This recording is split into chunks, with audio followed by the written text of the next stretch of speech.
Masalahnya lagi saya bedung lagi dia nangis. Kita akan belajar nanti step-step tenangkan anak. Kita belajar teknik cuddle cure. Ada 5 step.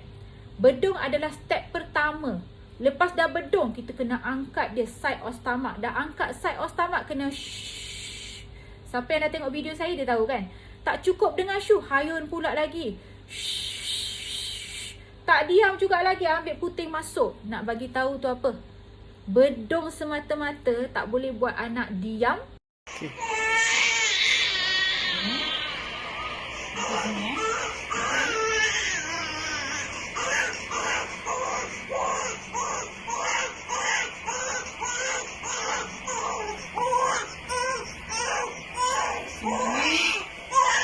Kurang panjang sikit lah untuk lipatan yang macam tadi lah. Dia ada satu lipatan yang segitiga. Dia pakai puting kan? Tapi kalau dia dah macam ni, puting dia tak nak lah. Tapi dia dah mahir lah kiranya.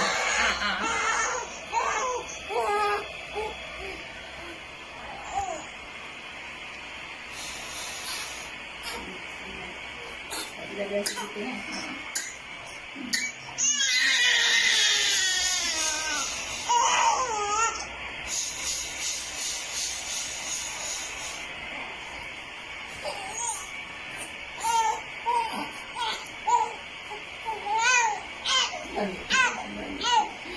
Nanti tak biasa pakai. Dan bedung semata-mata tak boleh buat anak lena.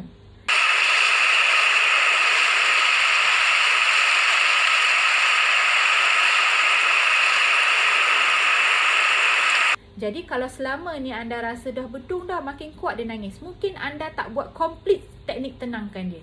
Step kedua, 3, 4, 5 nya mana? Ataupun mungkin anda tahu, saya dah cuba dah buat macam yang saya tengok puan buat tu, saya tiru. Tak jadi pun, mungkin teknik tak tepat. Kalau part tidur pula, itulah orang kata bedung boleh buat anak lena, saya bedung je lah. White noise nya mana? Buainya mana? Dah pakai dah. Betul ke cara pakai? Bila cek-cek, bedungnya salah ni sleep bag. Wah, ini bukan white noise puan, ni lagu Siti Nurhaliza bukan white noise puan contohnya. Buai, kenapa puan tutup buai lepas dia lena? Kita kena kaji semua ni. Korek balik, part mana yang salah tu? Ilmu apa lagi yang puan terlepas pandang tu? Kena betulkan. Okey? Faham?